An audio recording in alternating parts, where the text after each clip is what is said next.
if you think of like what is education, like you're basically downloading data and algorithms into your brain, and it's actually amazingly bad in conventional education because like it shouldn't be like this huge chore.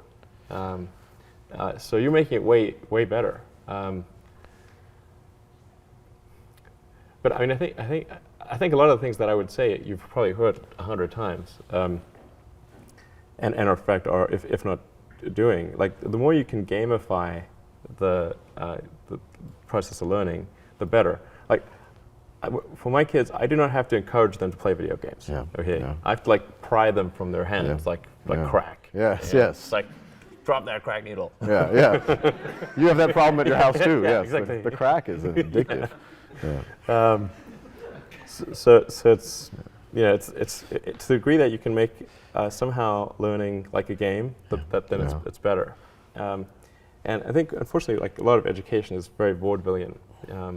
You've got someone standing up there kind of lecturing at people, and they've done the same lecture 20 years in a row, and they're not very excited about it.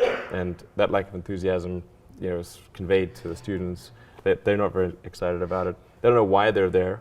Like, why are we learning this stuff? We don't even know why. In fact, I think a lot of things people learn, probably there's no point in learning them.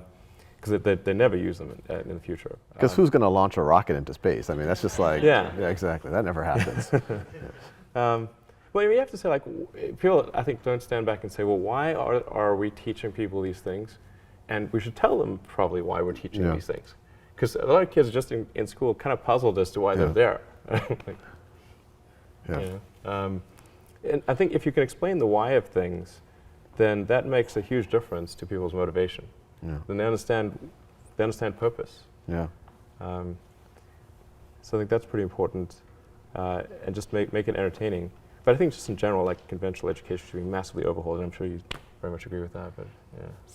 But I mean, the analogy that I sometimes use is like, have you seen like Batman, like the Chris Nolan movie, like the recent one, and it's pretty freaking awesome, right? And you've got incredible special effects, great script, multiple takes, amazing actors, and great sound, and it's very engaging. But if you were to instead say, okay, that even if you had the same script, so at least it's the same script, and you said, okay, now that script, instead of having movies, we're going to have that script performed by the local town troupe. Right. Okay, and so in every small town in America, if movies didn't exist, they would have to then recreate The Dark Knight. Right. With like home sewn costumes and like jumping across the stage, and not getting their lines quite right, and not really looking like the people in the movie, and no special effects and everything. And, I mean, that would suck. It would be terrible. That's right. That's Very. That's education. That's education.